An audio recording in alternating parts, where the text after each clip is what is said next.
कोई कोई कहता है गुरुजी मैंने इतने पंडाल में कथा सुन ली फिर भी मेरा बाबा नहीं सुन रहा। मैं इतनी बार धाम पर आ गई पर मेरा बाबा नहीं सुन रहा। मैं इतनी बार जल चढ़ाने के लिए मंदिर पहुंच गई तो भी मेरा बाबा नहीं सुनता। मैंने पशुपति व्रत इतनी बार कर लिए तो भी मेरा बाबा नहीं सुनता। नहीं सुनता तो क्या बाबा से झगड़ा कर लोगे? क्या बाप और बेटी का रिश्ता खत्म हो जाएगा?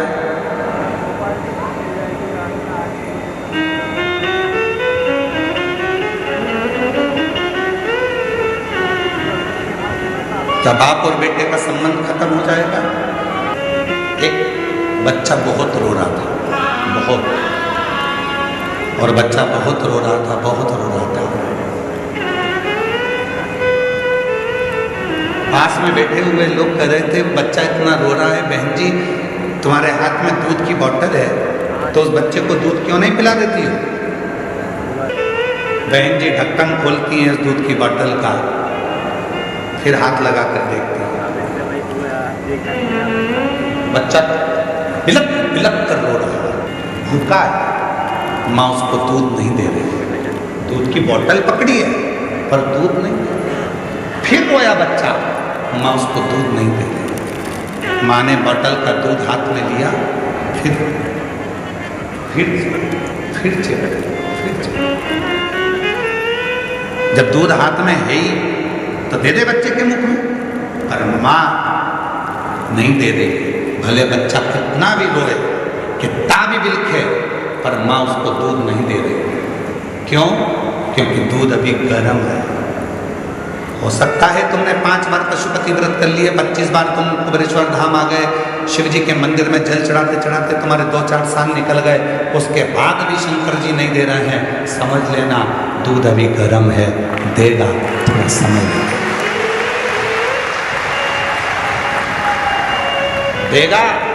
माँ वो दूध की बोतल अपने हाथ में अपने बच्चे के लिए रखी है, देगी, पर अपने बच्चे का हित देख रही है।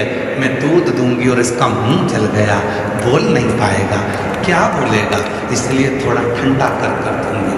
भगवान भी ऐसा नहीं है कि मेरा कुबेरेश्वर बाबा तुम्हारी झोली नहीं भरेगा।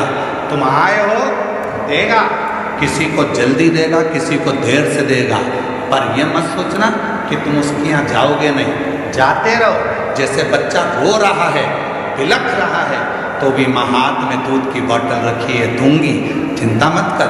अगर वो बच्चा चुप हो गया तो माँ सोचेगी अब बाद में दूंगी, पर बच्चा रोता रहेगा तो वो एक ना एक बार ठंडा कर कर दे ही देगी। उसी तरह तुम भी आते रहोगे तो वो एक ना एक दिन कृपा कर कर दे ही देगा। थोड़ा समय लगेगा, थोड़ा सा। अब तुम्हें तो जल्दी है, नहीं बाबा मुझे तब भी दो, नहीं बाबा मुझे तो देना ही पड़ेगा। वो बहन सतना वाली बोल के गई है, हर महीने आ जाती थी कुबेरेश्वर धाम पर, शाम की आरती करती थी प्रदोष काल की। शाम की आरती कर कर बाबा से झोली पसार कर जब स्तुति होती है, उस स्तुति को कर कर में जाती है।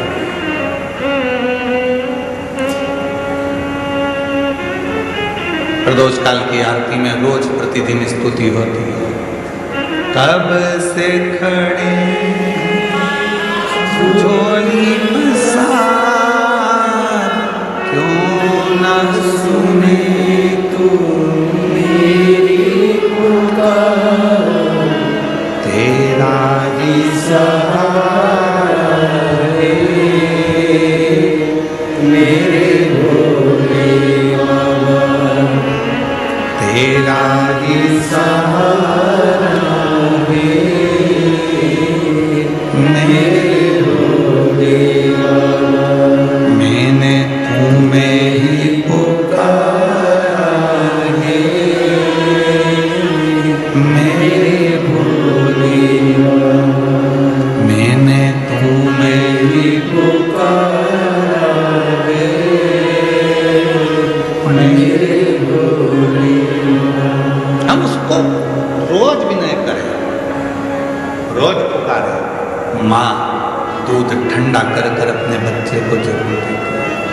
परमात्मा